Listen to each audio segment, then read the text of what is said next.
Hello, and welcome back to the Planet Film Network. I am one of your hosts, Sean Monk, and please let us know if our audio levels are okay. I'm still waiting for the feed to catch up. Oh, I'm your host, TJ Cornwall. I just listened to the starting stream soon. I didn't hear anything, but so hopefully everybody can hear us right now. Alright, yep. Sounds like we're okay. Yeah. Um. So yeah, Alright.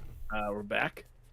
Episode 108, I think it is. We're gonna be talking a few big things. I feel like after that. Yeah. Talking this latest news on The Rock and Warner Brothers, Shazam, sort of drama type stuff going on. I think we're going to be talking about the Star Wars news that came out today as well, or maybe it was Yes, last. we will. Um, our Shazam review, Shazam Fear of the Gods review, and that might be it. I mean, We're going to be talking a little Mando and Boba Fett. Or, Boba Fett. not Boba Fett. A little Mando and Bad Batch action. All right, all right. Oh, Bad Batch. Okay, I didn't finish that episode, so I'm out on that one, unfortunately. Right. But I will catch up by next week. But yeah, first let's just get through real quick what we've been watching, because I really want to get your opinion on some of this news stuff, as well as the review. I'm very interested to hear what you thought of the movie. So why don't you start first, and I'll go after you. All right. So, going first here. Obviously, I did watch Shazam 2 Fury of the Gods. But in addition to that, this past week I watched the first Shazam. I rewatched that. I watched Django Unchained because I've been listening to those podcast series from Cinephiles all about Quentin Tarantino, and right now they're on Django Unchained, so I watched that. And then today, actually just randomly, YouTube auto-played one of their free movies for me, which was the 2005, I don't know, cinematic masterpiece maybe, called Robots. Some would say, yes.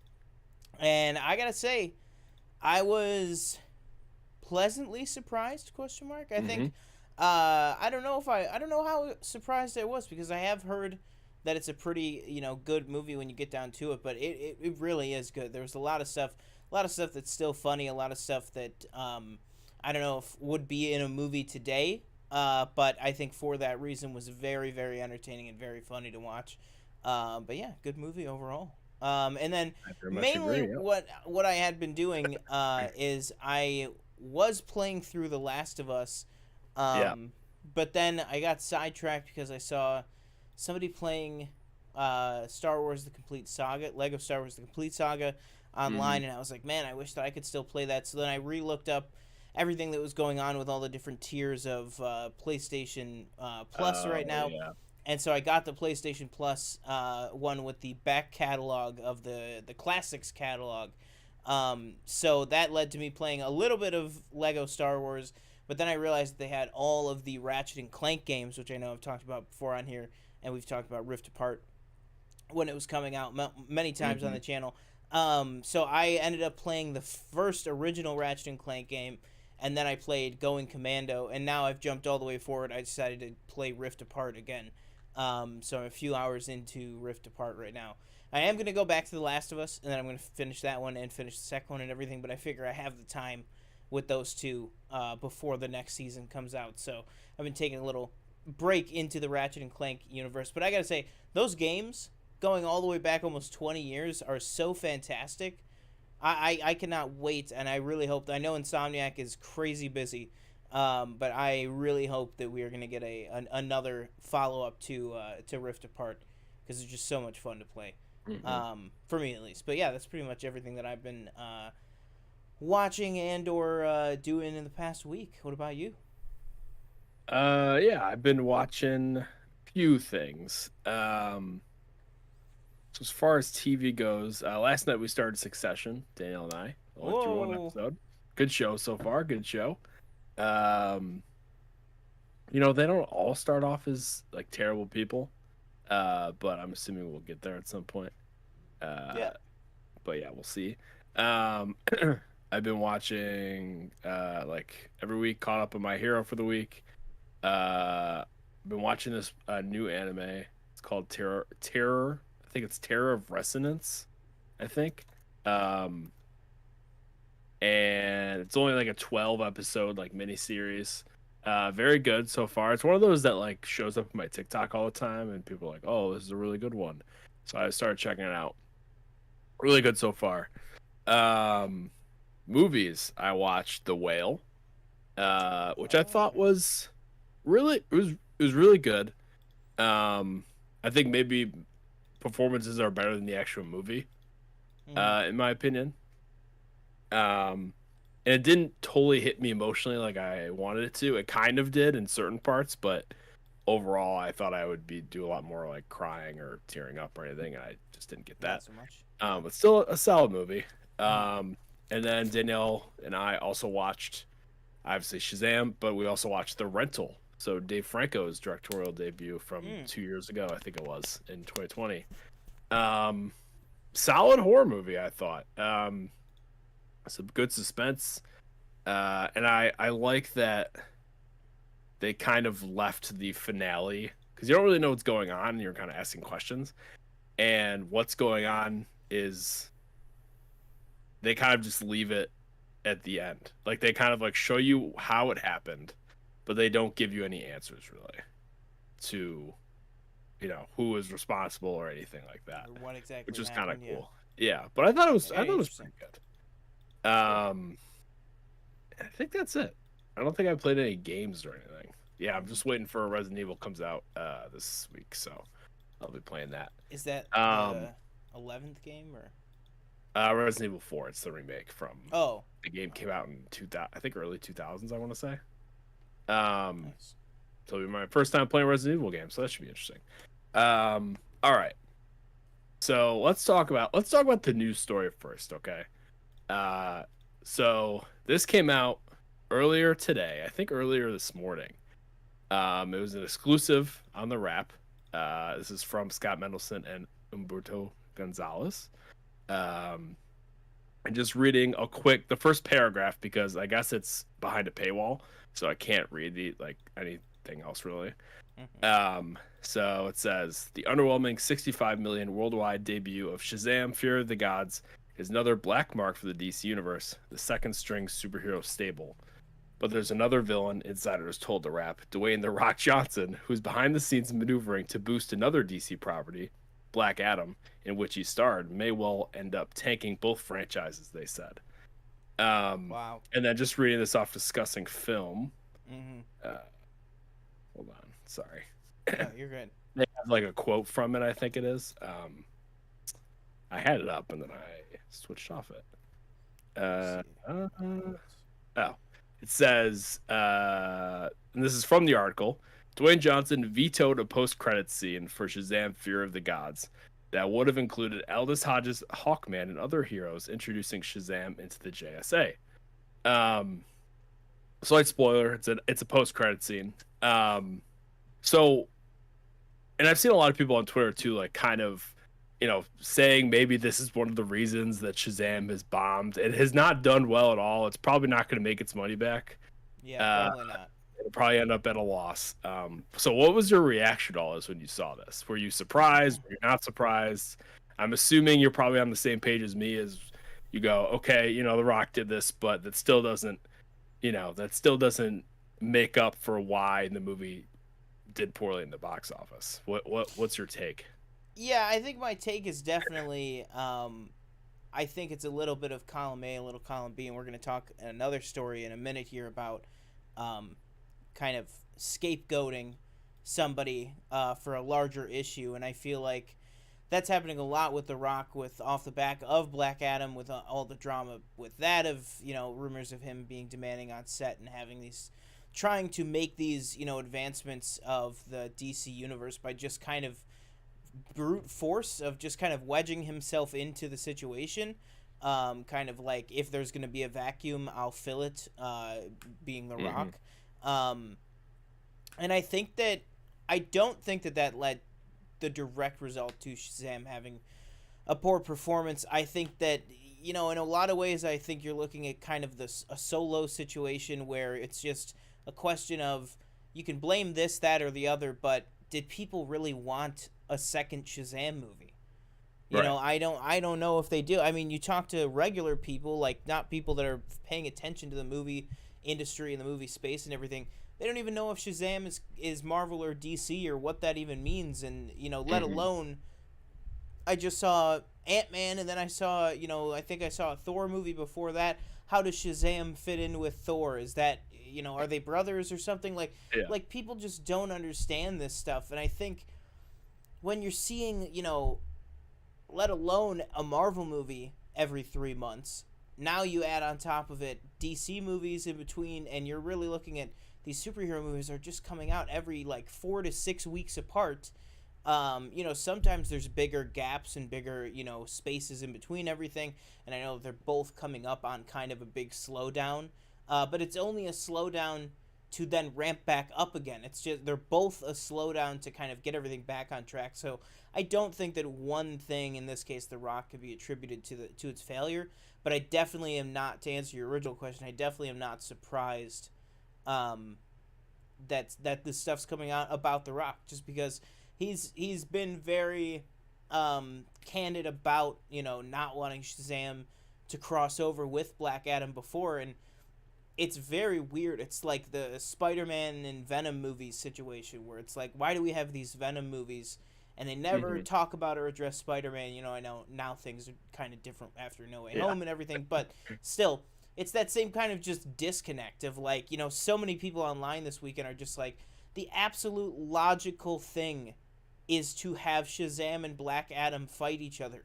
That's the entire point. Instead, you know, the first movie, you had to pick, you know, an interesting second string villain in Dr. Sivana. I think Mark Strong was fair. But, and then in this one, you know, you're kind of really just scraping the bottom of the barrel of, you know, people complained, oh, Quantumania could have just been a Fantastic Four movie. This really could have just been a Wonder Woman movie. I mean, it's really just generic gods, you know, issues with gods, you know, who, I guess, depending on the day, decide whether they want to take it out on Wonder Woman or on the Shazam family. But, I mean, in terms of saying he didn't want, you know, Hawkman and a couple of these other people in there, it really just doesn't surprise me, just because I think it's consistent with all the kind of crap that we've heard going on behind the scenes the last, like, 6 months between both of these movies. So, and it also sounds like with his comments that David F. Sandberg, you know, didn't seem too happy with the process on this one and everything. And, you know, I think we'll talk about it later, but I think that can be felt at times through the lens of the old camera. But yeah, $66 million for the opening weekend. That's worldwide for Shazam Fury of the Gods, which is very not good, considering I think they said the budget is $125 million. Figure with marketing, I mean, it's got to make at least 250, almost 300 to start clearing like a clear profit in just terms of box office, and I really don't think that it's going to be able to get there, just because right after this week you got John Wick coming out. The week after that, immediately Dungeons and Dragons. Then immediately after that is going to be Mario, and it's just going to, you know, keep going from there. It's the same way that Ant-Man kind of got swallowed up, but yeah, so not surprised, unfortunately. I'm same line with you. I think it's totally, you know, within The Rock's kind of prerogative, or it's, you know, his, I don't even know how to like phrase it. His purview. It's his space to kind of, you know, try and throw his weight around and, you know, get some stuff done. And I don't really think I have a problem with that. Yeah. But I think, you know, people saying, oh, well, you know, if The Rock would have let the JSA show up in the post-credit scene, then this movie would have done way better. I that's not true at all, in all honesty. And I think the TV spots show you that even with big marketing, if you haven't seen TV spots, spoiler, Wonder Woman is in the movie. That didn't help at all either. And I would say people would probably rather see Wonder Woman than any of the JSA, I have to imagine, because we've spent way more time with Wonder Woman over the past 8 years than we have with any of the JSA. But so I think that whole kind of idea that, oh, The Rock tanked this movie because he doesn't like Shazam and he wants Black Cat, like, that's just not a valid argument. It's just, you know, yeah. Do Yeah, you know what? I'll save it for the spoiler section later on then for Okay. Shazam. Yeah. I was gonna talk a little bit more on the first post credit scene, but I guess Right. we'll save it We'll for the get there. spoiler section. But yeah, Yeah. both of these characters, I don't know if we see either of them again. We pretty much have confirmed, or they pretty much have confirmed, Black Adam, Dwayne Johnson not happening again. I don't really know where we are with Zachary Levi and Shazam. It seems kind of up in the air. The post credit scenes kind of hint that he will be making a return, but then like publicly, I feel like sometimes they say that we're going in a different direction. So I don't really know what's happening with that character. So we'll see, but I don't think we get another Shazam. I don't know how we could get another Shazam movie. It's just, Yeah.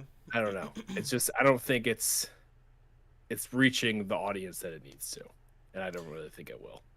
Yeah, I agree with you. I think, like we said, I think even before all this rolling reset or whatever they're calling it was kind of kicking into high gear over at DC, it already was in a position of, do we really want a Shazam 2? I mean, you look at what the first one did. The first movie, I think, total made, let's see here. First Shazam, I want to say it made only a couple $100 million.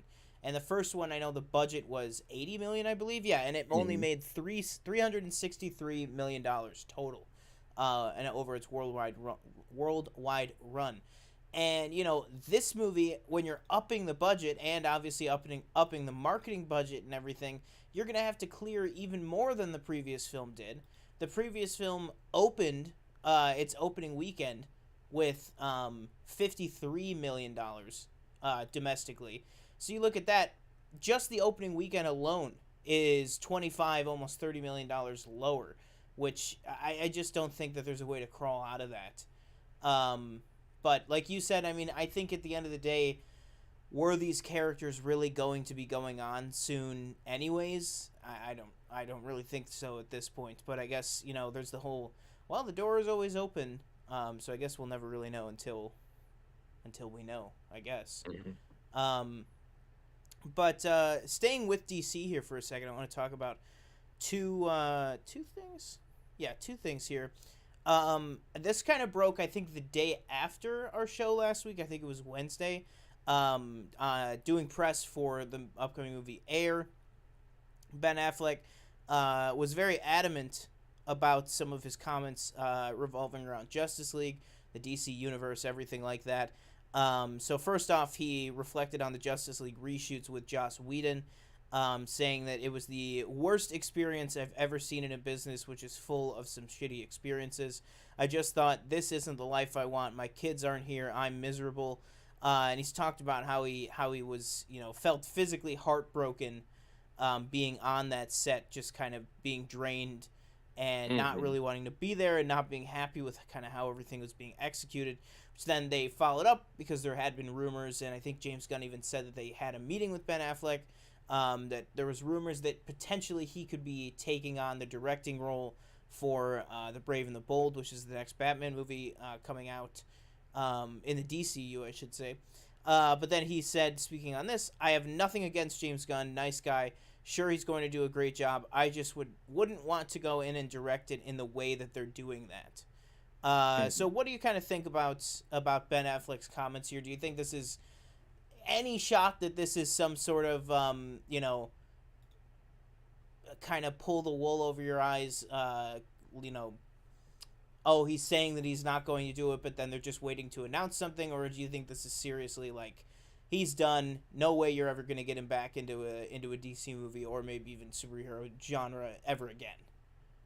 No, I think there's still a chance that he could do something of that. Maybe it doesn't have to be DCU. Maybe it's an Elseworld type thing if you have something in that vein that he wants to do.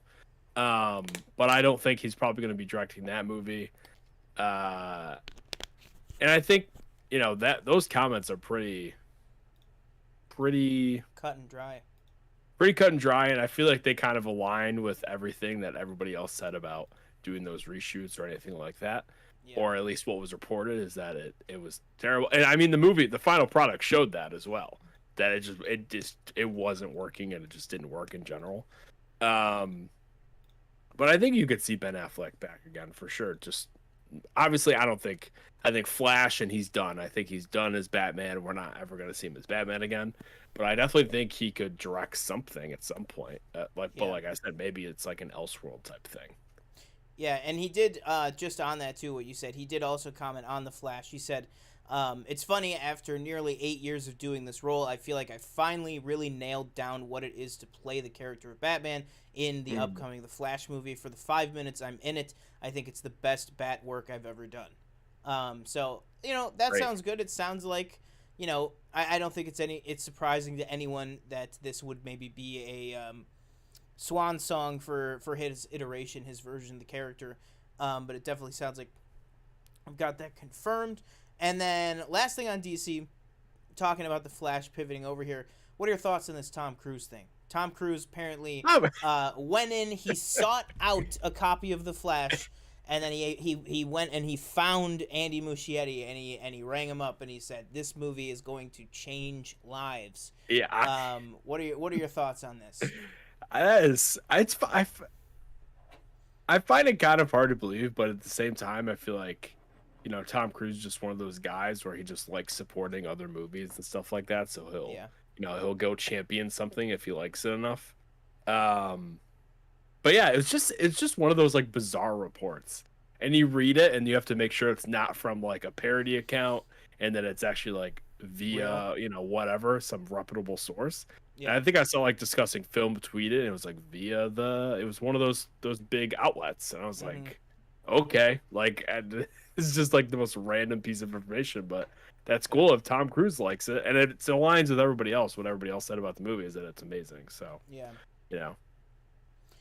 I'm wondering if this is actually like 100% true, that he just really enjoyed it, because I know there was that report last year or 2 years ago, whenever Morbius came out, of that he had apparently seen Morbius, when somebody was like, "What's the last movie you saw?" Yeah, it was like somebody asked him like, "What's the last movie you saw?" Or no, this is what it was. It was that right around the time of Morbius, he was like, "Yeah, I see every movie. I go out and I see every movie at a theater." And people were like, "What?" And then I think somebody asked him like, "Have you seen Morbius?" And he was like, "Oh, I haven't gotten a chance to see that one yet." So like, you can miss it. Yeah, maybe it is just Tom Cruise's, prerogative that he just reaches out to the studios, gets advanced copies of screeners as soon as they're able to give them out at the Tom Cruise tier, whatever that tier is in Hollywood stardom. But yeah, but I mean, if he liked it, fantastic.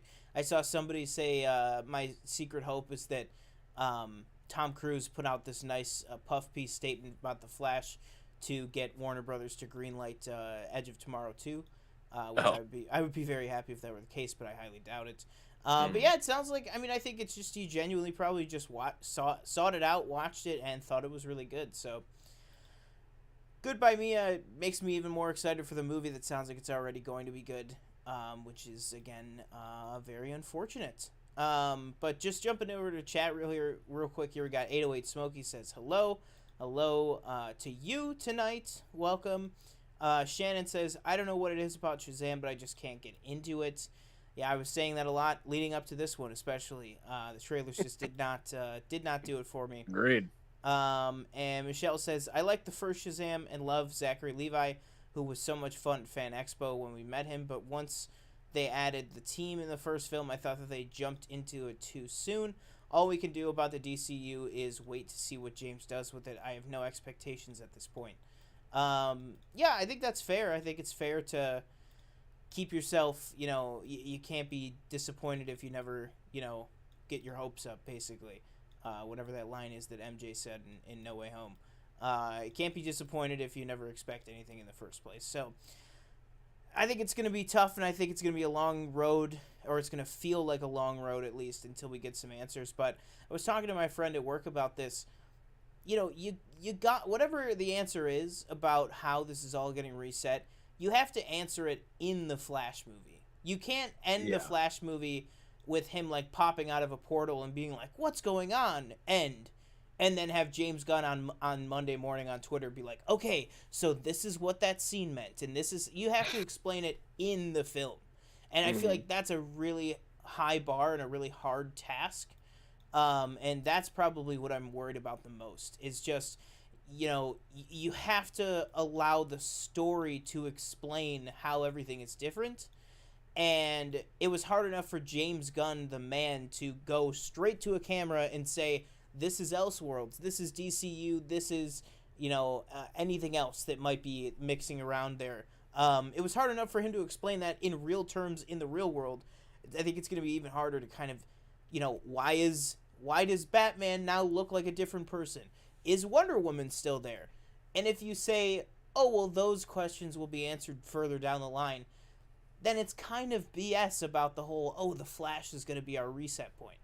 Because if it doesn't explain what the new reset point is, and it just ends on a cliffhanger or something, then it really didn't do anything. Because then you're just punting it and kicking the can down the road and leaving fans in even more suspense. Because, I mean, I think back to when Doctor Strange 2 ended, and, that conversation was fully like, is anything even going? Is anything even leading up to it, to anything in the Marvel Universe anymore? Because everybody, just started getting sick of all these movies that kind of ended with a nice little bow on it. And I think that people are just getting fatigued of that in general. But regardless, let's move on here to some... Let's see. Well, I do want to talk about real quick. Unfortunately, this week found out that Lance Reddick obviously starred many things. Destiny, obviously the John Wick films, tons and tons of performances over the years, and then most recently he's going to be the voice in the new Hellboy video game, and then he's also going to be playing Zeus in the upcoming Disney Plus Percy Jackson series, both of which have already been completed, and his role is finished in those. But obviously, awful news in general, but super awful news coming out literally days before his new movie with John Wick 4 is premiering. But yeah, just absolutely devastated, like terrible when I found out about it. But how did you kind of feel about hearing this news, on really like the eve of that movie coming out? Yeah, I mean, John Wick 4 obviously, or just John Wick in general, that was tough to hear because, he's really good in that movie. But for me, honestly, it was his contribution to Destiny. I played the first one for a decent amount of time, and even the second one I played for a while too. And he was definitely a character that you return to very often. He's a very big part of the story as well. Yeah. So just to know that he's not going to be in the game anymore, they're not adding new content. I'm assuming. I don't think they'll recast that character. I think maybe they kind of just let that character go. But yeah, he was, he's in a lot. He was in, I was just looking, he was in something. He was in Horizon Forbidden West as a voice. He was in Godzilla vs. Kong. He's in a lot of stuff. I think that maybe you wouldn't, or just as a voice that you wouldn't realize it's him, but he's in there. Yeah. Very prolific. But yeah, very, very disappointing news. I know, obviously, I saw they showed a screening of John Wick last night, one of the premieres, and they've added into the movie a little, like, remembrance card. And at my job, we actually, unfortunately, it's one of those weird things that how the world kind of affects itself is he passed away, and then we got in the mail a physical thumb drive USB stick that literally says, like, Lance Reddick, memoriam reel, John Wick 4. So, like, we literally received a little, like, package about his life that they're going to play before the IMAX showings. It's just, like, crazy that, it's just one of those weird things of, like, the impact that other people have. Like, somebody like Lance Reddick dies, and so then all across the world, they ship out this little video package specifically to remember him, to get it onto screenings of that movie. I just think that, like, stuff like that's so cool, but super, super big loss, obviously, and it's going to be hard to watch that movie this week, but yeah. So shout out to Lance Reddick and all of his fans and family and everybody out there. Pivoting over here for a second, let's talk about, well, also, first of all, I just want to get your thoughts. I don't know if you saw this. But on March 23rd, historic event, Bob Odenkirk will be appearing on Hot Ones. How do you feel? Oh, I did see that. Yeah, I'm excited to watch that. Absolutely. Let's talk Victoria Alonso. So, this is another story that just broke, I believe, 2 or 3 days ago. That Victoria Alonso, for those who don't know, has been working with Marvel Studios since its beginnings of Marvel Studios proper, back on the pre-production of the first Iron Man movie in 2006. But I believe she joined the company like proper in 2005, but has been working on the MCU since then, and then has been listed right along with Kevin Feige's name on every movie since the 2012 Avengers as an executive producer. So super, super pivotal person over at Marvel. And actually, just last week, I mentioned on this show that I started watching that Empower series, the female Marvel heroes documentary series. She's actually in that quite a bit. And I remember watching it and being like, "Oh, that's what she looks like." Because I was like, she's not one that's she's at the red carpets and the premieres and stuff, but she's not one that always does interviews and everything. So it was interesting to hear. And then literally less than a week later, all this news came out. So that news came out, and then literally about 15 minutes later, all this other floodgate of information and news and emails and different things from Deadline and THR and Variety and all these different sources were coming out, saying that unfortunately under her there's and of course this is all just reporting. I mean, there's stuff could not be true in here, but this is just what people are saying and what people are reporting on. That she harbored a kind of not too great culture and working environment over there, specifically for the VFX artists and the VFX houses, reportedly, giving more work and more promotions and more opportunities to people that she liked. And the quote was, if anyone ever crossed her or upset her, they would freeze her out. Sometimes she would freeze them out, sometimes freezing out entire visual effects companies from working at Marvel Studios.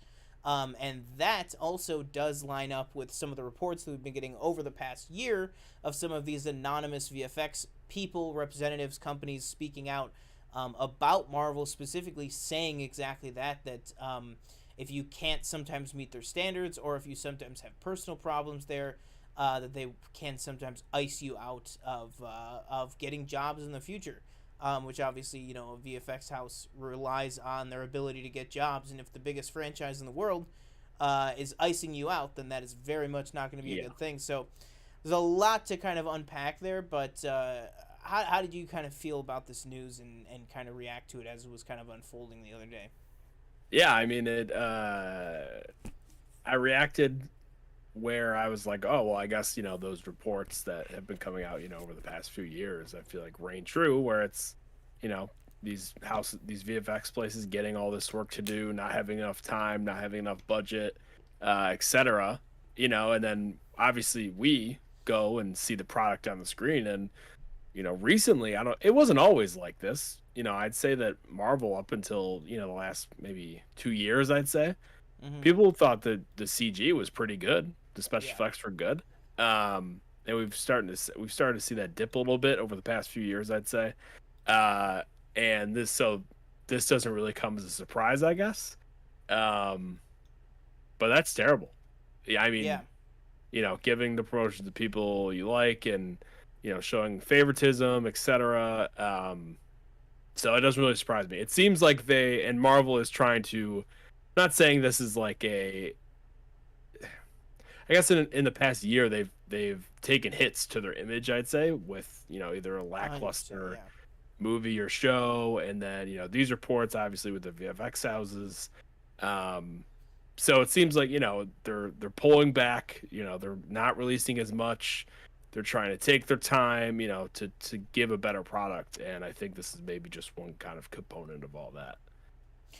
Yeah, I agree with you. I think it's definitely hard. While I don't think that one person contributes to, everything that specifically, the crunch on all the VFX houses and everything.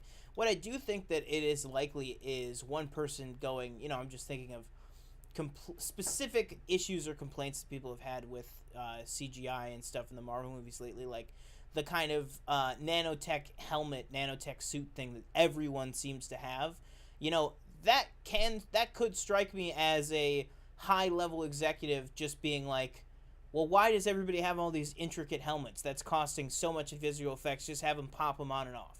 You know what I mean? Like, just something broad like that then trickles down to every franchise. So now, you know, we get, you know, she doesn't actually have one, but, you know, if, like, Kate Bishop will have a nanotech mask next season. Right. You know, like, and everything we saw with Ant-Man, and then the Thor helmets as well. Just stuff kind of looking a little wonky and a little weird in some of these movies.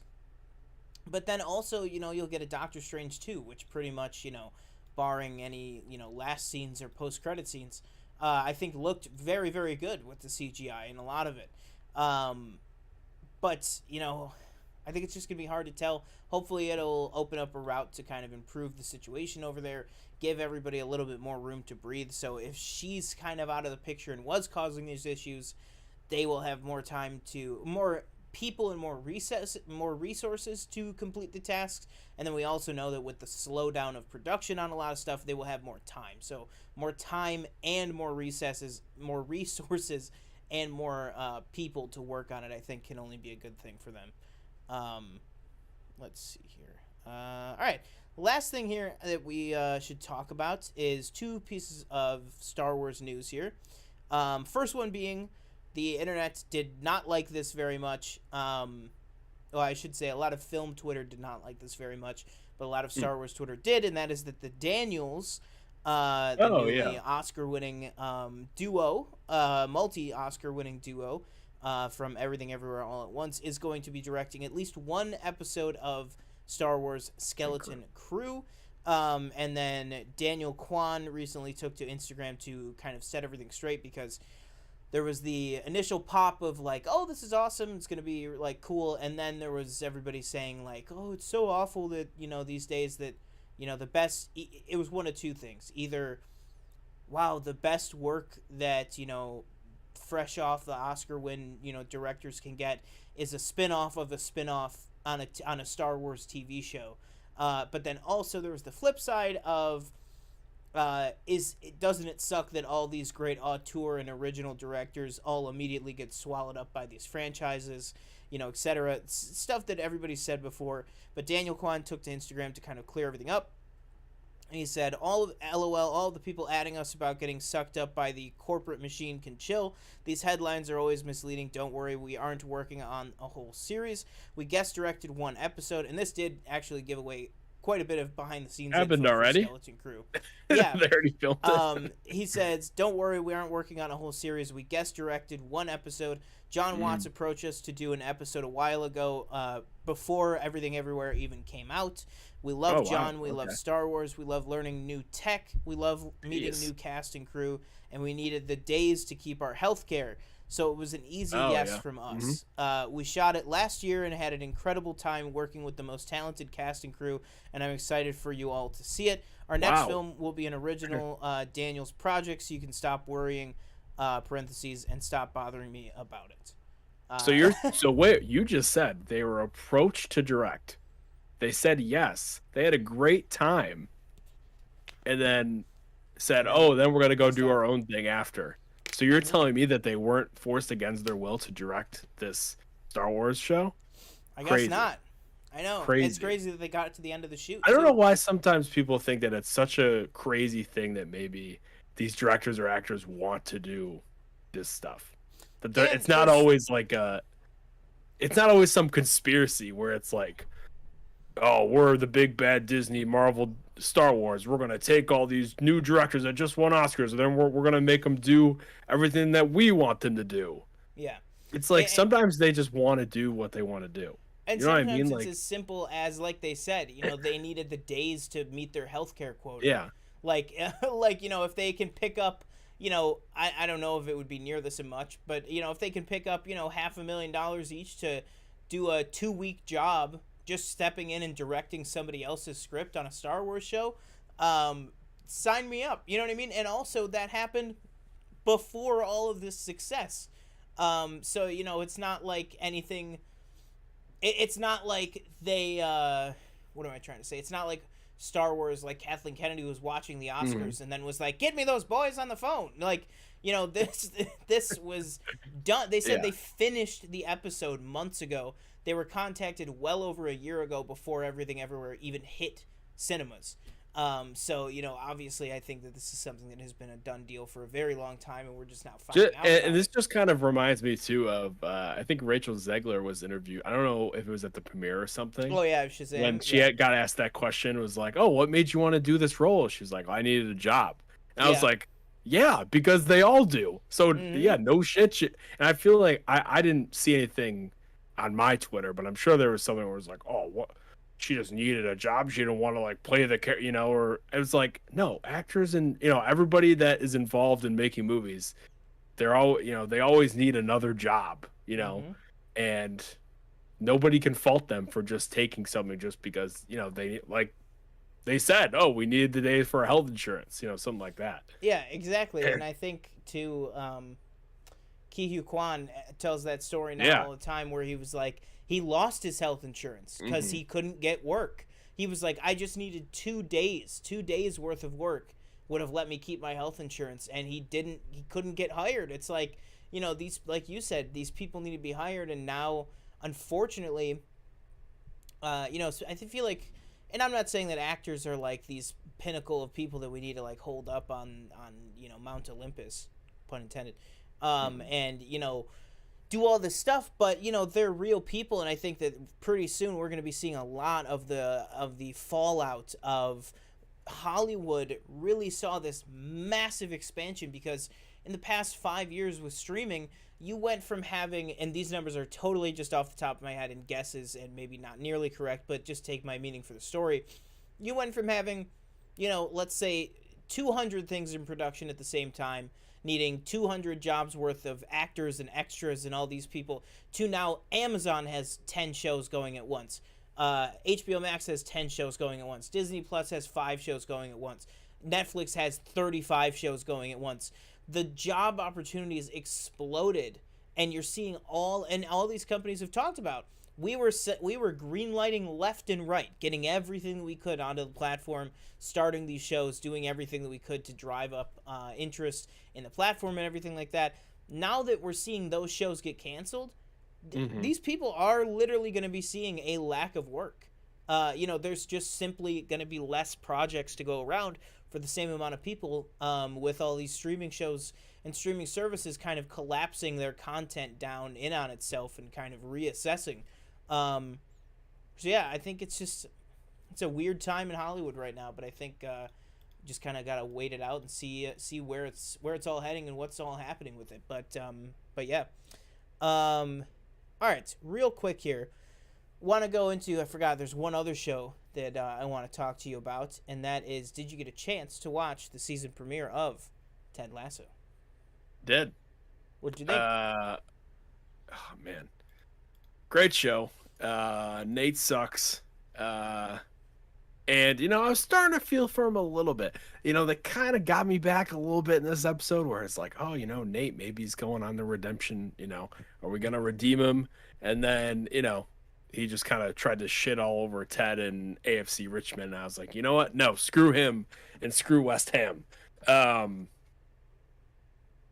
They're obviously gonna face each other at some point in this season. Yeah. I'll be interested to see how that goes. I'm assuming Richmond will lose. And just for a quick prediction for the end of the season, because this, from all reports, I think they've said that's last season. Yeah. So I think Ted leaves of his own accord. I don't think he gets fired. I think he leaves of his own accord to go back to America to spend time with his son. Who obviously, we've seen he misses in the first 2 seasons, but it feels like he's really missing him extra hard after he goes home in this episode. Yeah. And then real quick, the whole Keeley and Roy. Roy, yeah, Roy. What? So just real quick, and this is full spoilers for Ted because we're just kind of spitballing here. Was that like alluded to at the end of season 2 that they were like breaking up? I didn't even remember they had the photo shoot, and they were like, she wanted to start the business. He wanted to take more time for themselves because they were both super frustrated with work. And they had that photo shoot where they were like super like lovey-dovey at the beginning of it, and then like as the photographer's asking them to do these different like positions, and he's like, now look into each other's eyes, now, you know, hold their hand and stuff, and as they were doing it, they started to like feel less and less for each other, and it was like all done with like no dialogue. But that was pretty much it. And then at the very end, because I went back, I rewatched the finale before I watched this new episode. He got a trip. Remember, he paid for like a 6-week vacation for the two of them. And she was like, oh, thank you so much, but I can't go with you. Like, I got to do what I have to do for my own business. And so, yeah. And then there was all those, like, 2 months later, 6 weeks later, or whatever it was, with all the different jump forwards in time. But, yeah, some of the storylines that we haven't really picked up on, we didn't see Trent at all. Trent Krim in this episode. You know, got to see where he's doing now, where he's out freelancing on his own. And then we didn't really pick up anything with Sam Obasanya this episode either. With he bought that restaurant and he was gonna make it, you know, this authentic restaurant and everything like that. So we didn't really pick up on any of that. But what we did pick up on, I thought, was fantastic. I liked that Rebecca wasn't necessarily back to being a antagonist for Ted, but you know, I feel like her and his son really were just like, he just needed to give him the damn wake-up call of, like, you know, I need the Ted Lasso that's going to fight for this team. And then at the end of the episode, I love the moment where he just goes, you know, he asks his son, like, hey, you know, hey, buddy, you know, why am I still here? Like, and he's just like, because you got to win the whole thing. And he's like, yeah, but it's not always about winning. And he's like, yeah, but it doesn't By the way, no way they win the whole thing at the end. There's no way. No, yeah. No. Wouldn't that be crazy if the show just took an absolute, like, hard right into just like clearing a path for victory, where they're just like incredible now? Yeah. One question real quick, just because I think this actually got me what I was watching. When did Rupert buy West Ham? When did he become an owner? That was like, I believe, because there was the whole thing of he can't buy it.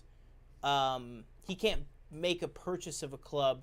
So wasn't it that last season it was that young, like, wife of his, he had her buy it, or her parents bought it or something, and then he took it over from them. It was some subplot.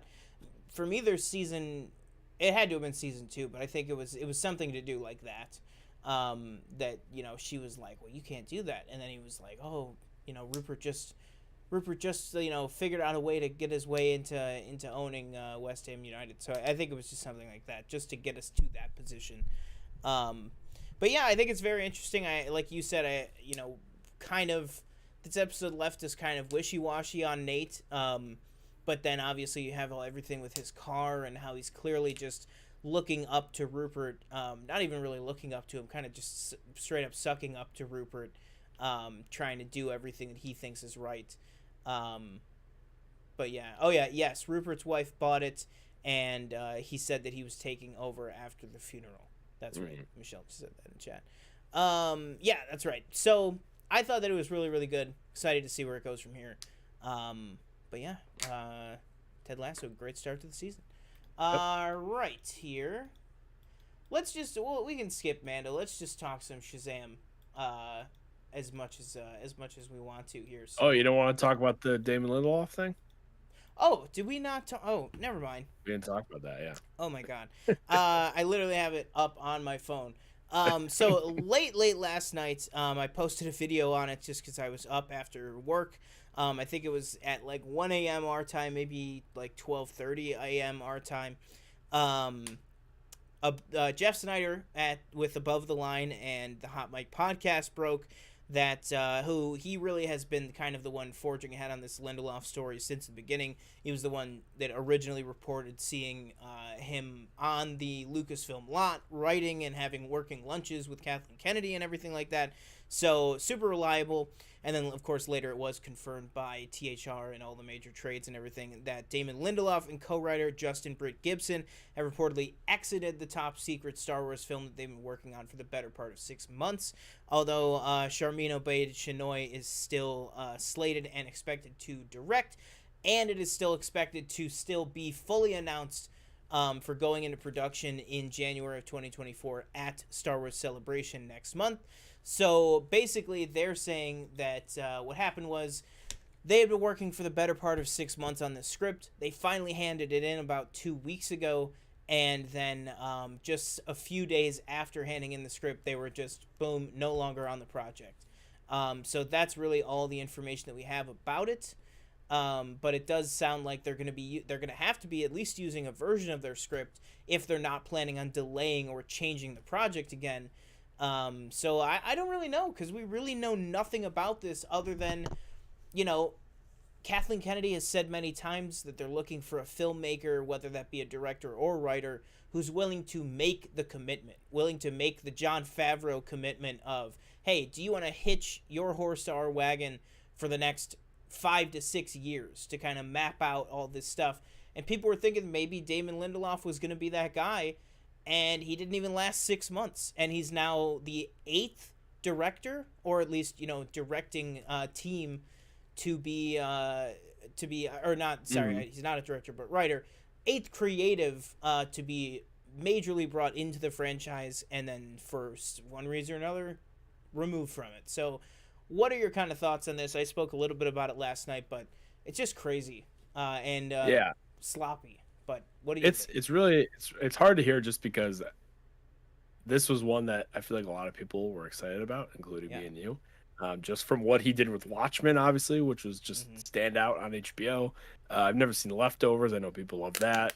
Lost, I've also never seen that, but I know people love that up to the finale, from what I understand.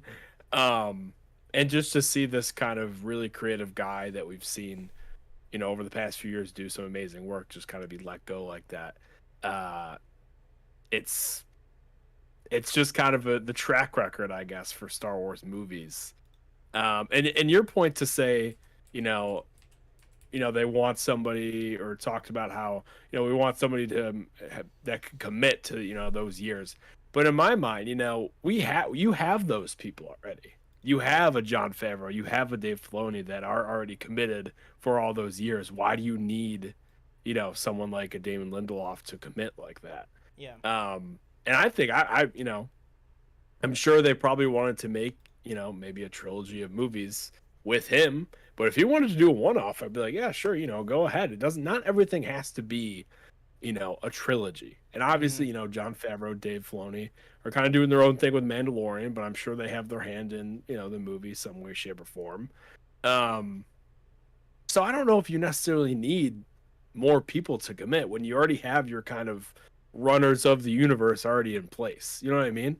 Yeah, it's like it's weird, because, you know, you look at all this and everything, all the directing changes and directing mishaps and just creatives. You know, Lord and Miller are going to write Solo, then they're just going to direct it, then they're removed entirely. David Lindelof off of it now. You know, what's going on with Taika's? No Kevin Feige, no Ryan Johnson, D&D, all this stuff. You know, Josh Trank, the list goes literally on and on and on and on and on and on and on. Patty Jenkins.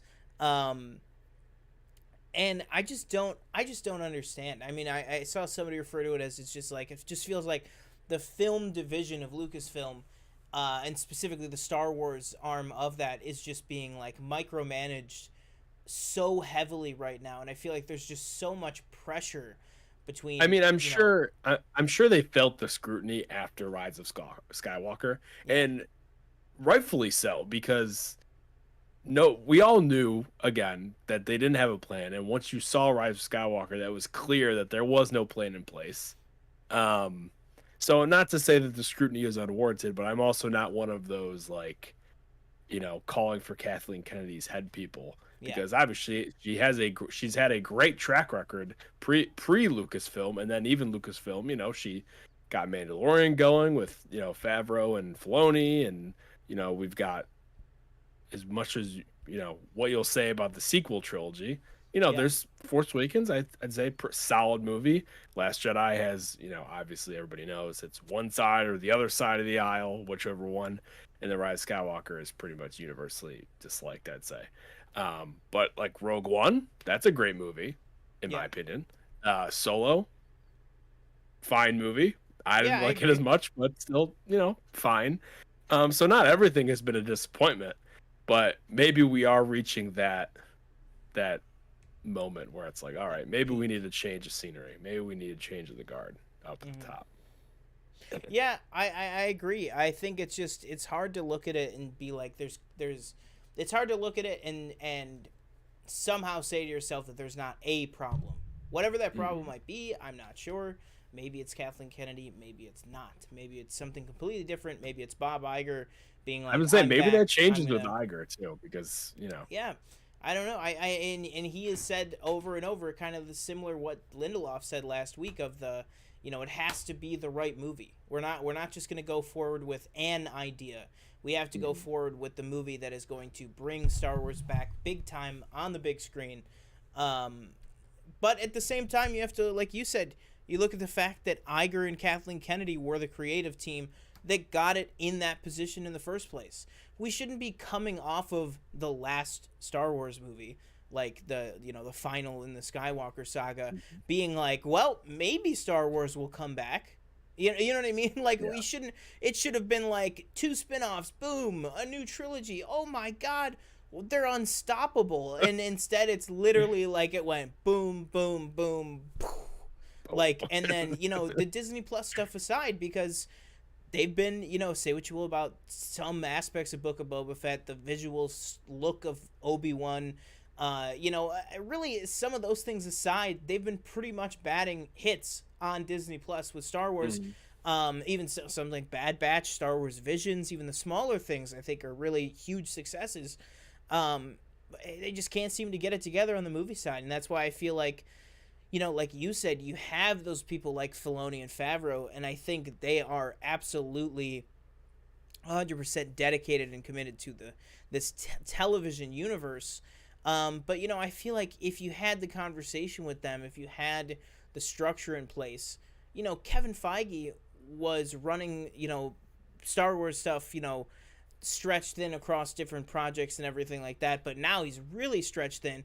Somebody like a Filoni could easily oversee film and TV because you don't have to be intimately involved. And like something like Bad Batch, he's not really intimately involved with it anymore. He's the executive producer, he's the creator of the show, but he leaves it to other people to write and direct. He'll come in and direct occasional episodes like a finale or something like that. But I think it's very possible for somebody like Filoni or Favreau to step up to oversee, like you said. They already have them. So give them the tools and the resources to step up to oversee everything.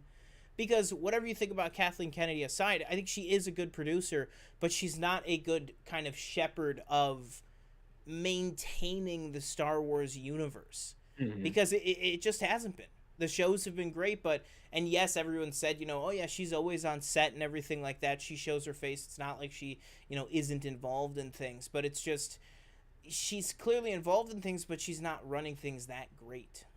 So I just think it's difficult, and we'll just have to kind of see what happens with like a lot of this stuff today. It's just, I feel like so many news stories are just for things, that are feel like they're so far off from happening. Right. But sooner or later, I mean, according to Jeff's article, this was gonna be announced at Star Wars Celebration in a month, so a few weeks, I think it is. So who knows, what happens now if there is any announcement. Will still be, exactly. Yeah. Apparently, it was they were gonna unveil the title as well as a synopsis, but we'll see, I guess. Yeah, I mean, now it's like, which will be streamed this year. Yeah, I saw that they're like, and special news, it will be, Star Wars Celebration Live makes its return. And I'm like, yeah, but they called it Star Wars Celebration Live last year too. It was just Star Wars, the fan stage live. And I haven't seen anything yet that's like, definitively the Jedi stage, which is like the main stage of the convention, is going to be fully live streamed. So I'm still prepping myself to log on and see Warwick Davis interviewing Anthony Daniels for 4 hours instead of like, oh my God, it's Daisy Ridley and Mark Hamill and Ryan Johnson. Yeah. Like, I don't think we're going to get that just because I've been burned before. But I'll say so. I heard Willow was canceled. Yeah, I think Warwick Davis heard that too. Yeah. But all right, let's move on here to the thing that TJ has been wanting to talk about all day, which is the thumbnail of the video, what you guys came here for. And I will just say right off the bat, we're going to get into spoilers of this movie. I really don't think that if you haven't seen this yet, I really don't think that you should care about spoilers for this movie. Just because even if the DCEU was continuing, I don't think that there's anything that would have kept the Shazam franchise from continuing or to continue.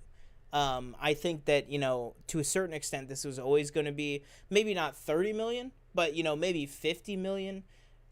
I never saw this as being like this movie's going to do leaps and bounds better than the other ones, like you said, if Hawkman was in it. I don't think that's the case. Wonder Woman, they were showing in the trailers, and it still wasn't enough to get everybody in. But yeah, let's talk about it. So first off, TJ, what is this movie about? Three sisters. They're coming to get the power back. Oh yeah. You better believe it. But they have powers, so like I don't know why they need. I don't know. I was a little. I'm big confused.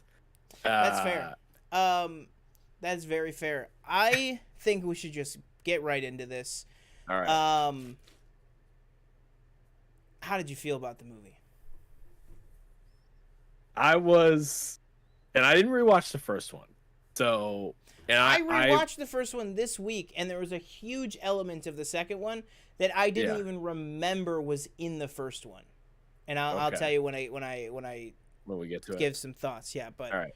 I remember really liking the first one. Saw it twice. 4.5 stars. I rated it. And that was 2019, I believe it was. So it was a while ago. Yeah. I thought it was pretty disappointing. Didn't really have a lot of fun. Not many jokes that I thought really landed with me so much. I just didn't really care at the end of the day. And maybe that's part of the whole, this universe is ending, so we don't really, not really much I'm taking from the movie. Yeah. But I just didn't really care. I thought there was a lot of things that didn't quite work.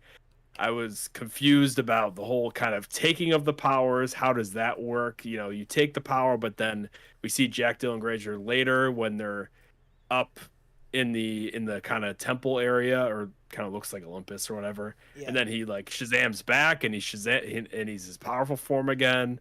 So then I was like, so he has his powers back, or he doesn't have them? I think he's Captain Every Power. Captain Every Power, yeah. The family aspect like worked, but at the same time it didn't work for me because I felt like they set it up in the beginning with the whole, kind of, Billy's not calling I forget her name. The foster mom. What's her name? Rosa. Doesn't call Rosa mom. He just calls her Rosa. So then, she gets upset, and rightfully so. He's been living there, I think, 2 years at this point. You think maybe he would, he'd have that relationship, and he doesn't have it. But don't worry, the dad says, don't worry, it takes time. Don't worry, it takes time. So they set that up, and you said, okay, they're gonna really build this relationship throughout the movie. He might have 1, 2, maybe 3 conversations with her, talking about, maybe somehow she finds out about the power. They have these conversations. He doesn't really know what to do, etc. But at the end of the day, we just kind of get to this moment where they kind of force you into this moment with her, and he calls her mom, and it just is not earned at all. And it really made me mad because I was like, you set this up at the beginning, and you had a really big chance to build this relationship, and you didn't do that at all. I didn't think Helen Mirren or Lucy were that good. Like, I didn't find them that good. I thought Rachel Zegler was fine. I thought everybody was fine. I didn't think anybody was like blew me out of the water acting wise. And something that just to wrap this up, because I'm kind of rambling at this point, something that didn't really stand out to me watching it, but I've seen a lot of people talk about, is how Zachary Levi is playing Shazam as a 14-year-old, but Billy Batson as a kid is like 18. Yeah. So the ages like don't match where their personalities are, which is very, and I see that now but in the moment I wasn't really paying attention to. But that is a very big thing that, obviously, yeah. But yeah, I was very disappointed. Me too. I'll say this. I think watching it after, because I came to it late. I watched it yesterday, and I will say this. I think definitely a lot of what you said I completely agree with. I think I enjoyed it more than I thought I was going to. I think that I was, just based on what everyone was saying, that I was kind of going to walk into a train wreck. I'll say, I think like you, I gave the first movie, I think like 4, maybe 3.5, 4 stars or something like that. Might have even been higher back when it came out, but I just rewatched it. I think I gave it 3.5 or 4. Really enjoyed it and everything like that. I think it has heart.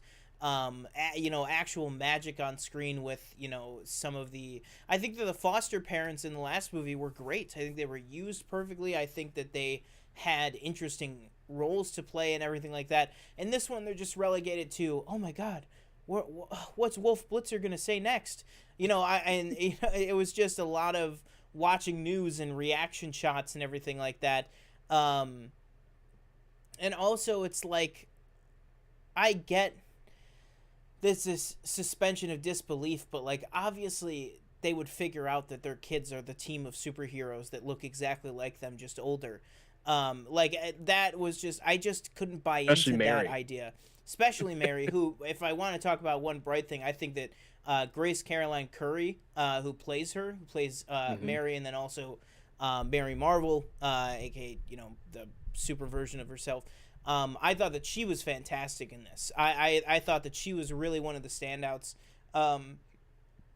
I think probably her, Jack Dylan Grazer, and Rachel Ziegler for me, and Asher Angel for the 34 seconds that he's in the movie.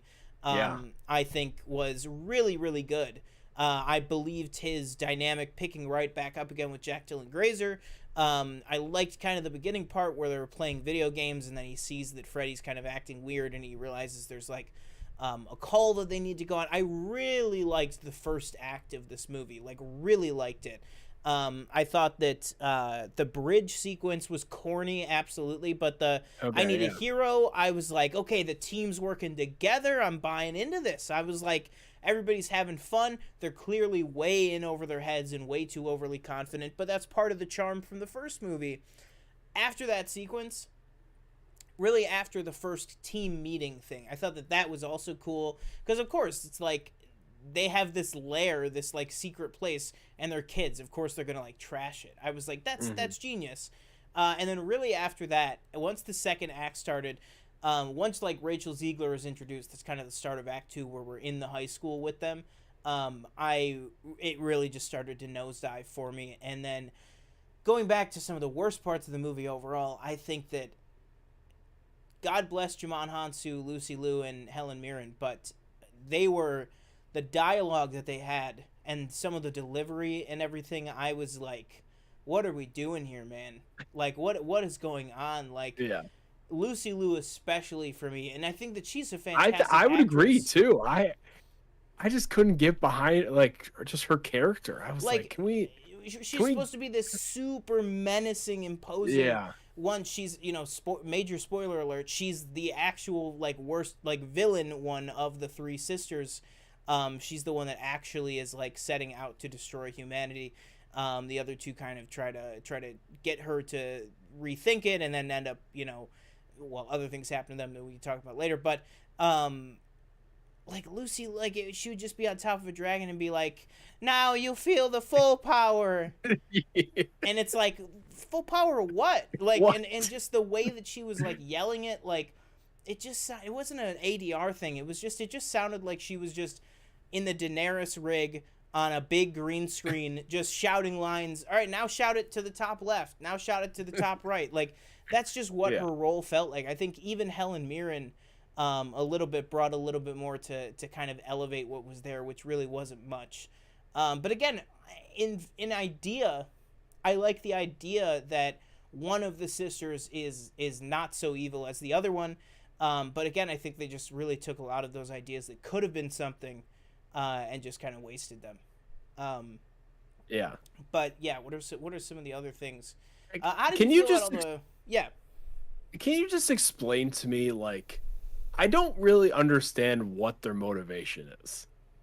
So like, I feel like they're trying to take the powers to like avenge their I don't even really remember, like, their father, I'm assuming, possesses Mark Strong. Am I correct in that?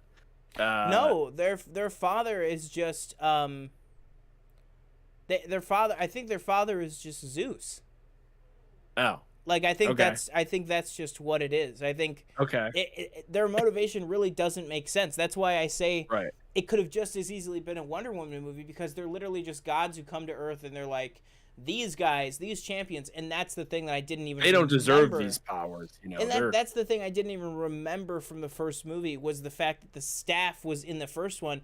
The only time I remembered it was when they flashed back to the first movie with the staff, and I was like, oh, that's right. Mark Strong did have that staff in the first movie, because there's really just no explanation to why they go to the museum. How did they get back to Earth? I thought they were supposed to just show up in these random Roman Empire like suits or something. It's to what? Very odd. Are you trying to like I didn't even understand that. Like, are we trying to? Oh, the audience will think that it's Roman soldiers, but then they take their masks off and it's Helen Mirren and Lucy Liu. Too bad that moment was in every trailer. Like I don't know. I really. But yeah, that was one of the things where the whole time I was kind of like, I don't really understand why we're doing all this. Like, what is the point? Because it's not like I at one point I was like, maybe did they say their world is destroyed? But at the same time, you know, they're out up here on Mount Olympus, it looks like. So it's like, well, clearly you have a home, you know. Yeah. So maybe your home's not really destroyed. And that's what I don't understand. Not only is it not destroyed, but then are you trapped there? But then no, they're not, because they're on Earth. They seem to be able to go back and forth.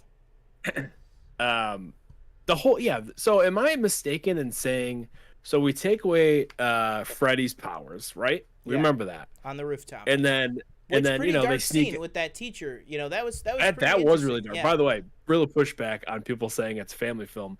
John Roca had a live stream earlier today, and he was talking about like how, you know, people are saying it's a family film, but we have these very dark elements that go against it being a family film, and I agree with that. You know, this teacher unwillingly committing suicide, not very family. Yeah. But Jack Dylan Grazer, or Freddy, you know, him and John Manhatsu, they break out, you know, or Rachel Ziegler helps them. They go up and, you know, they're going to steal the apple or whatever, and then Zachary Levi comes in, and then Freddy says Shazam, and then he's his superhero self again. Am I incorrect in saying that? Doesn't that happen? I don't remember. I literally just saw this yesterday, but that I feel like there was a missing scene there, because I don't remember him saying Shazam. I just remember he sees them and he's like, "Oh my God, Freddy!" And then the next scene, when Helen Mirren is like laid out, or she's like in like a garage, or they might be already on the rooftop near the stadium already, but whatever it is, it's just like all of a sudden he's just there. Like, I think we might be talking about something different. Oh, okay. I'm talking about they're in like their Mount Olympus thing. See, I just didn't remember, like, when did Freddy get his powers back? I don't know, but I still don't know how he got them back. That's what I mean. I don't think we ever saw that. Like, I don't think that was in the movie. I think that there was just, he got the powers taken away from him. Then him and Jimon Hansu were in the prison and everything. And then I felt like the next time we saw Freddy, he just had his powers back again. Yeah. See, I just can't. Maybe we're wrong. I don't know. But I could have sworn that like I know how the logic would have worked, and it would have been like, well, when he steals the apple. So this is exactly what happens. So I'm trying to work it in my mind. So he goes to steal the apple. He knocks over the thing with his cane. And he goes, "Whoa!" And then him and Jimon Hansu, they try to hightail it into the room of doors. Yeah, they try to hightail it into the room of doors, and then the next time we see him is when they're putting Helen Mirren in that prison cell, and he's in his Shazam form. That's it. He knocks over the apple, him and Jimon Hansu run through the door, and then the next time we see him, he's in his Shazam form, and they're all, that's what the shot that I was thinking of, they're all standing outside that cell, and they're like, only champions can get in and out of here, so you're done for. He's Adam Brody in that scene. So I think they genuinely just skip right over it. I think they just imply that the Wizard Shazam gave them back to him. Oh, which I also, a thing that I thought it was so stupid in this movie, the whole, I don't have a name. I don't even have a name yet. Your name is Shazam. Like, what are you talking about? Like, and then you know the title of the movie? Surprise. The movie you're in? Shazam, yeah, and then surprise at the end of the movie. Wait, you never told me. What's my superhero name? Shazam. Oh, that makes sense. Like, no fucking shit. Like, I thought that was such a stupid What'd you think of the Skittles advertisement? I was just gonna go there. I thought, well, first of all, I don't think there's any way that wasn't a paid sponsorship. If it wasn't a paid sponsorship, I think infinitely more funny. Just because, you know, clearly it did kind of, for me, toe that line, especially when they first started doing it, of like the Kylie Jenner, like Pepsi ad, like over the top on purpose, over the top. But then by the end of the movie, when you're with the unicorns and there's just like, taste the rainbow, we're going to need more Skittles. Man, these Skittles are sure coming in handy. But then they did have a funny one with the, you know, Darla going, you know, taste the rainbow, motherfucker, and then the unicorn like cut it off. Yeah, that was like cute and funny and stuff. So again, not family. Yeah, no, exactly. Yeah, and I think it, you know, it was like cute and fun, but I think on principle, yes, obviously atrocious levels of product placement and everything. But for me, it didn't like destroy the movie like for some people. Like I saw one guy on Twitter was like what an absolute miscalculation of just like ruining any goodwill that the movie had, you know, stuff like that. Didn't quite get to that level for me, only because I saw the humor in it. I thought of who David F. Sandberg is as a person, that I've seen videos of him, and I'm like, I feel like that he's doing more tongue-in-cheek at product placement than, you know, Mark Wahlberg opening up his 8th Bud Light in, you know, The Last Night. But, you know, but it definitely still was blatantly obvious. Yeah. And the whole, you know what's another thing I did like? The whole Steven thing, the like pencil. That's that I did think was, see, I thought that was funny, but then when Helen Mirren's reading that note, I was just kind of like, are we done yet? Like, yeah. Are we? Oh, she's still reading. I was like, maybe we ended it maybe a minute earlier. You do like 3 sentences. You could just be like, you know, have her like, be the end of it. Yeah, and you know, I might be in the minority in that. I feel like the theater I was in, there was people laughing. So obviously, I was one of the people that didn't find it funny. You know, as opposed to, I feel like maybe the majority. But overall, you know, the movie just I didn't really laugh all that much. I'm just going to go back again to the whole family thing, where something that I thought, again, was like just kind of, I feel like there's these miscalculated like family beats in this movie where it's like you're supposed to, again, family movie.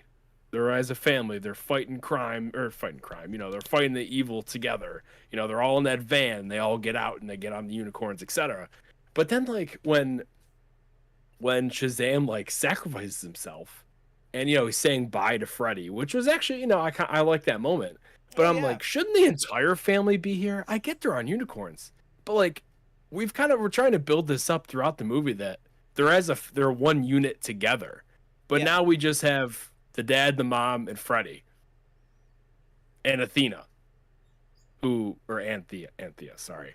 Who are just kind of like, it's like, okay, where's everybody else though? It's like, don't you think if he dies, everybody else will care too? You know, like Mary and Darla and everybody. Yeah, I was like, can we figure out a way to get them all together? Maybe, like, I don't know why they have to be split up. That was weird for me, and also just again, I'll say this: I think for me, the strongest was the first and then the third act. I think the middle was really, really rough, and everything that, and also just the if we're making the pizza of a Shazam review, the Parmesan, you know, sprinkled cheese over the top of everything. It's just so basic. It's just such a story we've seen 20,000 times before. Like, it's so obvious to say that, but just everything else that we're saying. Because I'm just thinking to myself, if I sound like I'm leaning more positive on the movie, it's only because the so obvious fact of, you know what a movie I compared it to is, I was like, this is like if Iron Man, Incredible Hulk, Captain America all bombed, and then this was Iron Man 2, and there was never going to be an Avengers movie. That's what this feels like. It's like, okay, it's kind of a Shazam sequel. It's kind of another cog in this, you know, Amanda Waller's Justice Society setup piece thing. And it's not going to follow through on either one of them. You know what I mean? So it's like if you got to the end of Iron Man 2 and Nick Fury was like, you know, we're putting together the team and we want Iron Man, but we don't want you. You know, we'll be in touch. And then we just never picked up on anything ever again. Like, that's kind of what I compare it to, because it's just, it feels like a movie from 2010. It feels like a movie from 2004. You know, it's just a villain. Oh, the villain wants to take, and it's the motivation. There's two super obvious conveniences in this movie. One, obviously, we will get to that we haven't talked about yet, with that goes, but the other one is, you know, I like I said, I liked the idea of Anne and what is it, Hespia, of Helen Mirren, like that they were like, we need to save our people, and then Lucy Liu was like, no, we need to kill everyone on Earth. Like, I liked that difference, but the way that it was carried out, where she was just like, no, I'm doing this, and then just like planted the tree, and they were just like, well, here we go, I guess we're taking over the Earth. Like, it was just so and Helen Mirren gets stabbed through the back by the dragon. Like, yeah, like I was just like, okay, but then lived for another 15 minutes. Yeah. Oh my god. There was another Marvel movie, I think, that, or another superhero movie that did that not that long ago, where it was like somebody had a horrific injury and then like 10 minutes happened and then it went back to them. Oh, I think it was Harcourt in Peacemaker. She gets that shotgun blast, and then there's like 15 minutes of stuff, and he's like, don't worry, I'll take care of you. And she's like, okay. Oh, yeah. It's like, she would be dead. She would be absolutely like bled out and dead. But yeah, I mean, I just think that it was just so convenient, that kind of switch in Lucy Liu's character, that I really didn't buy. I wasn't buying her as the first version of her character, so when she went full evil, I was buying it even less. And then that awful Khaleesi joke. But then let's talk about. Oh God! Let's talk about. I thought, are we past that at this point? It's been years. I know. Like, it's one thing if Game of Thrones is still on the air, but I mean, Game of Thrones ended before the first Shazam movie came out. Yeah. Like, so I think it's time to move on. Yeah. But let's talk about the ending. Well, let's talk first about the ending in form of Wonder Woman. Yes. I heard people saying like, oh, you know, I like the whole Wonder Woman through line joke and then everything. And then, like, I think Campia said that, where he was like, oh, I really like that through. There is no through line. There's a scene that just, I saw this scene like a week before the movie came out. That scene of him and the fake Wonder Woman in the diner, or in the Paris restaurant. Apparently body double, by the way, obviously, because they don't show her. I feel like they had to do something because she wasn't there, so it's her body double. Yeah.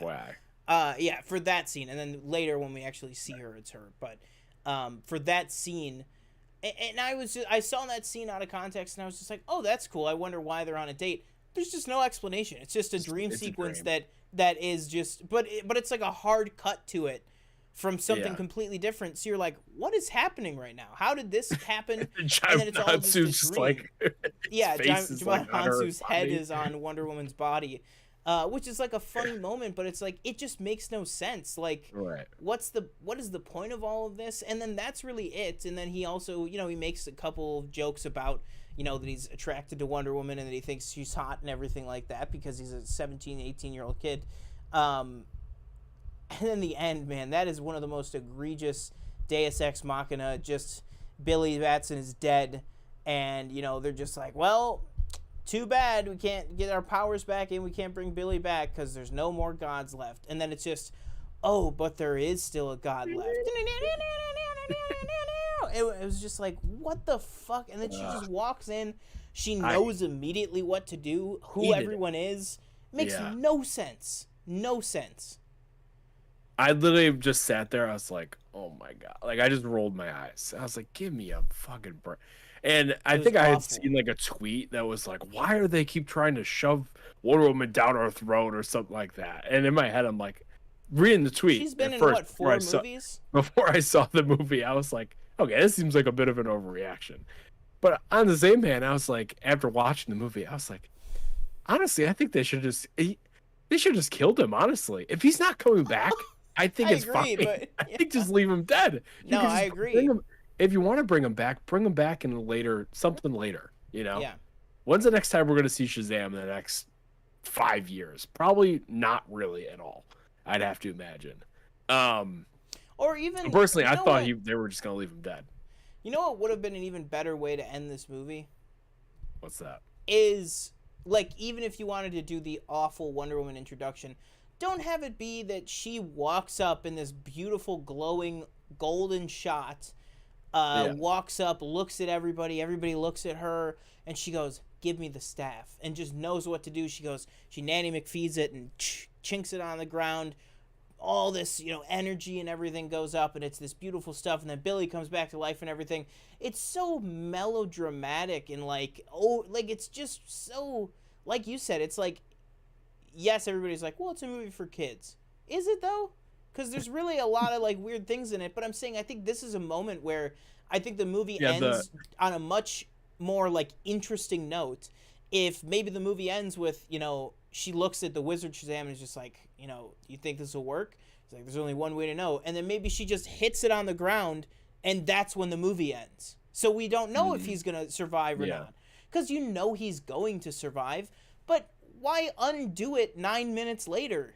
You know what I mean? That way you're actually leaving it on an interesting cliffhanger, and then maybe in a post-credit scene, you can have maybe, somebody go up to Freddy instead, because obviously, like you said, we know Shazam will be back, but it'll give it that emotional weight. Instead, it's just all undone after 10-15 minutes. Speaking of the family thing you said, how about the dragon that makes fear seep out of your pores or whatever they were saying about? Oh yeah, whatever the fuck that was. I think just think about it. I think they could have done something interesting where maybe this is stealing from Harry Potter or something like that, but make it like a what's it called? What are those things that they transform into your greatest fear? Wasn't enough.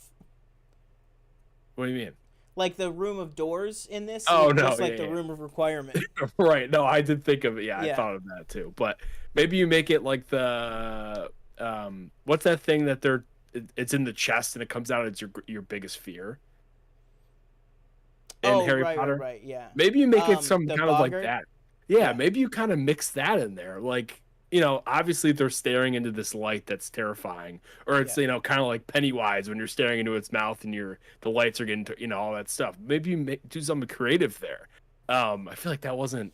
They're just kind of staring into this blue light. It's like, okay, what are we seeing? Yeah, and to me, I almost didn't even pick up on that the first time. I'm thinking when they were both powerless and Freddy and Anne are kind of on the ground, and he's like, it's that shot from the trailer where he's holding up his cane to it and they're screaming. Right. And you're like, are they just in pain? Or are they being shown a vision? There's no even just a cheesy Sam Raimi quick shot into their head of their family screaming or something like that. Just something quick like that to something like Star Wars, everything can do visions. You just play some audio, play some screams and stuff.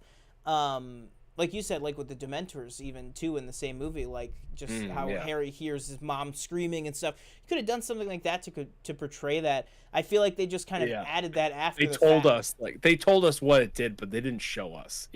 Yeah, exactly. Yeah, and other than her controlling people, which is not really the same thing. Oh yeah, the whole controlling thing, the only effective one was with the teacher. Yeah, we left that too. They did that, and then they just didn't do it again, really. Yeah, they just never went back to it. It was in the opening, and then with the teacher, and that was pretty much it. Right. It would have been interesting. She could have probably done it on Helen Mirren, and been close the dome. Why didn't she do that? But I don't know.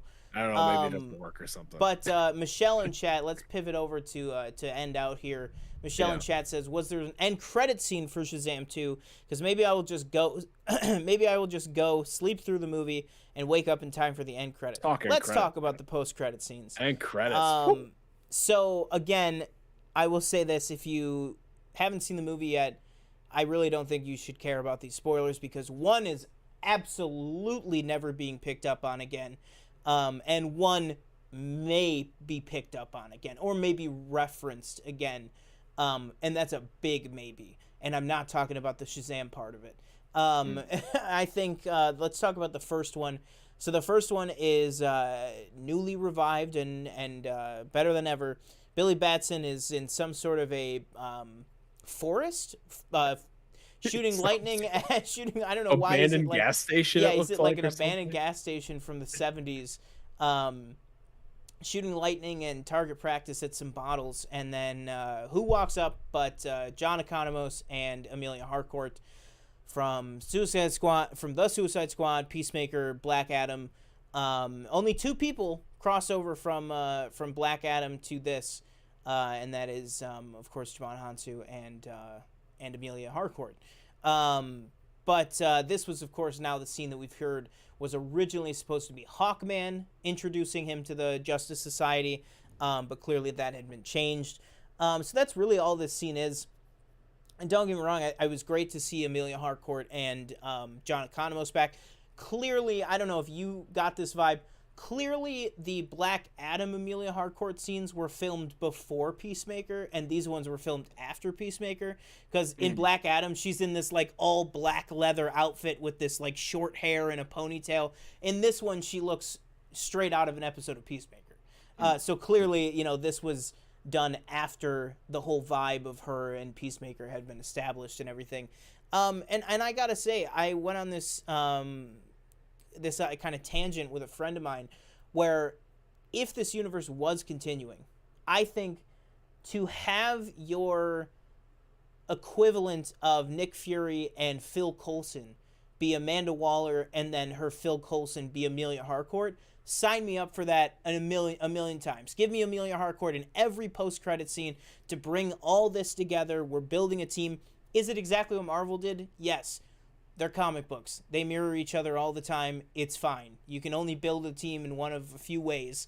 And I just think that connective tissue is a great idea, to have Amelia Harcourt be that Phil Coulson figure who can kind of dip in and out of all these different franchises. I wish, you know, retrospectively, I wish how it would have felt like everything tied in even more if like Amelia Harcourt was in like a post-credit on Birds of Prey. Like if she went up and somehow introduced herself to Harley or something, that would have been some great planning and just some great finally bringing everything together. But that being said, that aspect of the post-credit scene, with her acting as kind of Waller's, you know, envoy of explaining the Justice Society, welcoming Shazam to it, everything like that, and the kind of jokiness, I liked. It's just too bad that it's not going to go anywhere and will never be picked up on again. But what did you think of the first post-credit scene? And then we'll get to the even more pointless one in a minute. I thought, it was fine. I think there is a slim possibility that is picked up on again. I think it is possible, because I don't know if we're gonna like I said, I don't think maybe we're ruling out Zachary Levi as Shazam again, but I don't think we're definitely not going to see him for years. We're not going to see that character for a long time. If he is going to be the Shazam going forward, the next time, and first of all, I don't think we are ever seeing a Shazam 3 ever. No. You know, unless it's going to be the gap of, you know, what's like a huge gap? Doctor Strange to Doctor Strange 2. Unless it's going to be like 6 years in between sequels, which some Marvel movies do end up being like 6 years. That maybe it could be in a totally different place, whatever. But I think or if ever going to see him again, is some sort of Civil War movie. Yeah, some sort of bigger universe thing. But that's what I was going to say is, if you ever see Zachary Levi again, I think it's going to be in a Civil War-sized Justice Society movie. I think the next time, and I think to credit them, they got it in just under the wire. I think there's absolutely enough setup baked in that just next time we see Shazam, if they ever do a Justice Society movie, like James Gunn has said, he was like, I think he said like less than half of chapter 1 of everything Gods and Monsters has been released. If one of those titles is a Justice Society movie, he could very well say, and in that movie is going to be Zachary Levi's return as Shazam. You know, and I think they've earned that because they've set that up at least. How it's going to work with what universe it's set in and how the Flash is going to reset everything. Who the hell knows? But let's talk about this this last thing here with the final post-credit scene of the movie, which is basically a sequel to the last post-credit scene of the first Shazam movie, which is we get a look, 2 or 3 years later now from the last Shazam movie. You get a look at Dr. Sivana, Mark Strong in the same prison cell that we saw him in the last post-credit scene, talking again, like you said, to the little worm guy, Mr. Mind. Or is he a worm, or what is he, a caterpillar? I think he's a caterpillar. Yeah. I think they say something about he's a definitely butterfly. not a worm. Yeah, I don't know why I said worm, but yeah, I think he's a caterpillar.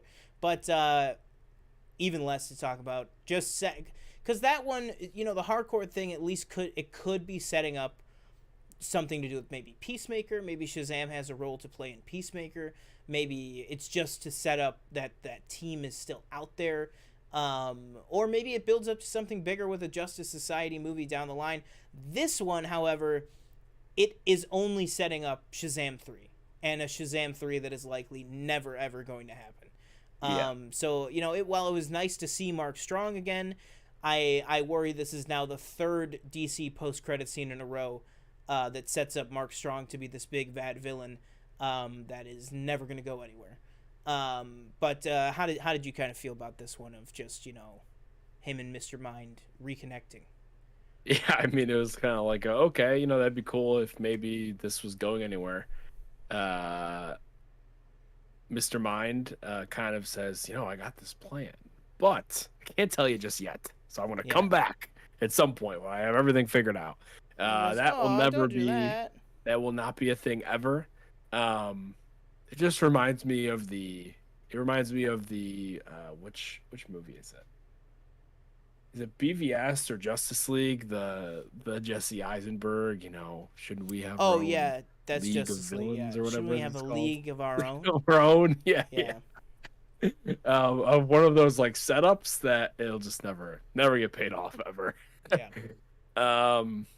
So yeah, such wasted potential with those two. I'm so interested to see what the Flash is. I know. If it's that good, and just to see how we reset everything. Assuming that's what this movie does, you'd have to imagine it does. And then I think a lot of the reports too around Aquaman have been it's not great as well. So once we get, I think piece of shit is what people have been referring to it as. What was I going to say? But I think the last thing I'll say before we close out here is with what you said about The Flash, I think I'm excited for it to be a great movie like everyone says, but to me, I will be disappointed in the movie if it doesn't properly set up whatever this new reset's going to be. And you might be like, well, the movie just has a responsibility to be a good movie. It doesn't have to, placate to what I want and what I want the reset to be. I agree 100%. The only thing is, James Gunn said The Flash will act as our reset, and you will understand how things are going to be after The Flash. And I don't want it to be that The Flash comes out and it's a great movie, and at the end they're like, man, sure glad we set everything straight. And then James Gunn's like, all right, let me break down for you how everything's different now. Like, I want that to happen in the movie, and I just worry that to me, I don't think that somebody like Tom Cruise would watch The Flash, and if the end is like setting up this whole new universe, be like, man, that was great. I feel like he'd be like, what was that last 20 minutes? I didn't understand whatever was going on. Why was there a Batman? Why was Val Kilmer in this? Like, I don't know what it's going to be, but just like, I feel like that kind of stuff, it's going to be hard to juggle when it comes to The Flash. Because it was hard enough in this movie, and this had almost nothing to do with the multiverse or anything like that at all. But yeah, Shazam 2, not that great, I don't think. If you weren't planning on going to see it, I would just skip it. They already announced that it's going to be available for purchase and VOD in, I think, like 30 days. So it sounds like they've just already given up on this movie. But guys, let us know, what did you think of Shazam 2? Star rating. Oh, star rating. I will give it... I'll say 3 stars out of 5. I think there was some stuff in it I enjoyed. Again, I think that Mary Marvel, the sister, I think that she was fantastic in this. I would love to see, an HBO Max show of her. I just thought that she really embodied that character super, super well. So did Adam Brody as Freddy, as the superhero version of Freddy. I think that those two are easily the best on there, with probably Megan Good as Darla being a close third. I think that she's fantastic. All of her stuff with the kittens was funny and sweet without being like over the top. Agreed. But yeah, I mean, I think those are some of the highlights for me. So I would say 3. I think very similar to Ant-Man. I think I enjoyed watching this movie, but it's like a Hot Pocket or something like that. You know what I mean? It's just there's just nothing in it. It's like it gets you through the day, it gets you through the meal, but there's nothing on the other side. But heartache and stomach pains. So I not for me, but what would you give it out of the old 5 stars? I gave it a 2. Fair enough. Very fair. A few tiny things here and there that maybe were enjoyable a little bit, but overall just did not hit for me. And on to the Flash, I guess. Is that the next superhero movie? No, the next one is Mario. That's not a superhero. No, just kidding. The next one is Guardians. Oh, right, Guardians. Guardians is in like a month. Oh, that's sure to be a tearjerker, I'm sure. Yeah, and people are saying that Guardians are fantastic. And again, I think Jeff Snyder was on the Christian Harloff and Friends channel. He's been doing live streams over there. He called Jeff Snyder to talk about this. And he asked him, Jeff Snyder, of course, he's with the Above the Line site, the Hot Mic podcast, a bunch of stuff, notable, scooper in Hollywood for many years. And basically, Christian's question to him was this: do you think we're seeing a pivot here?